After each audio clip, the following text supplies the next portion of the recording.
মুন্সিগঞ্জের ২৫০ শয্যা জেনারেল হাসপাতালে নোংরা পরিবেশ এবং ড্রেনের পানি জমে ডেঙ্গু সংক্রমণের শঙ্কা দেখা দিয়েছে।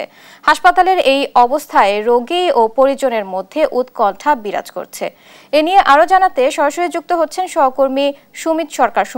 সুমন, হাসপাতালের নোংরা পরিবেশ এবং ডেঙ্গুর শঙ্কা নিয়ে স্থানীয়দের প্রতিক্রিয়া কি দেখছেন এবং এ নিয়ে কর্তৃপক্ষ কি কোনো পদক্ষেপ নিয়েছে কিনা আমাদের জানাবেন।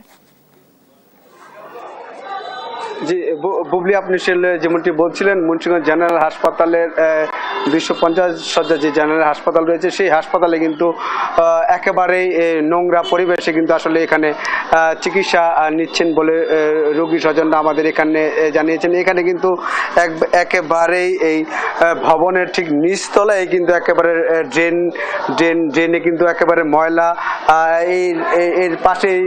এর পাশেই কিন্তু আরেকটি ভবন, সেই ভবনের কিন্তু একেবারে বাথরুমের যে নোংরা পানি কিন্তু সরাসরি কিন্তু এসে এই ড্রেনে পড়ছে এবং এখানকার যারা চিকিৎসা নিতে আসছেন তাদের স্বজনরা কিন্তু বলছেন যে এখানে আমরা রোগী নিয়ে এসে কিন্তু আমরা নিজেরাও আসলে রোগী হয়ে যাচ্ছি। আসলে এখানে পরিষ্কার পরিচ্ছন্ন নেই, এখানে কিন্তু একেবারে নোংরা আবর্জনা, এখানে কিন্তু ময়লা জমে কিন্তু আসলে একেবারে কয়লার মতো হয়ে গেছে। তারা কিন্তু যেটি বলছেন যে এই সদর হাসপাতালে যদি এইরকম নোংরা পরিবেশ থাকে তাহলে কিন্তু এখান থেকে কিন্তু ড্রেনের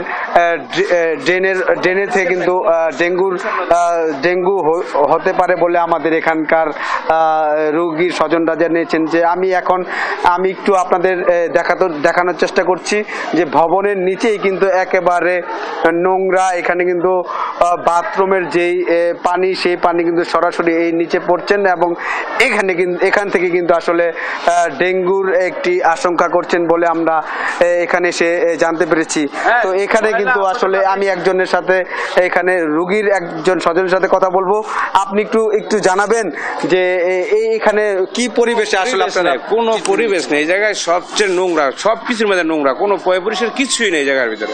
কোনো ডেঙ্গু এখান থেকে জন্ম হয় না। এই যে হসপিটাল, এই জায়গায় হসপিটাল, এই জায়গায় যদি ডেঙ্গু তৈরি হয় তাহলে অন্য জায়গায় কি হবে বলেন। ধন্যবাদ আপনাকে। যে আসলে আপনি যেমনটি বলছিলেন এখানে কিন্তু রোগীরা বলছেন যে ডেঙ্গুর আসলে এখান থেকে জন্ম নেবেন এবং কর্তৃপক্ষ জানিয়েছেন যে তারা কিন্তু আসলে জনবল সংকটের কারণে কিন্তু তারা ঠিকমতো পরিষ্কার পরিচ্ছন্ন করতে পারছে না বলে আমাদের এখানকার কর্তৃপক্ষ জানিয়েছেন।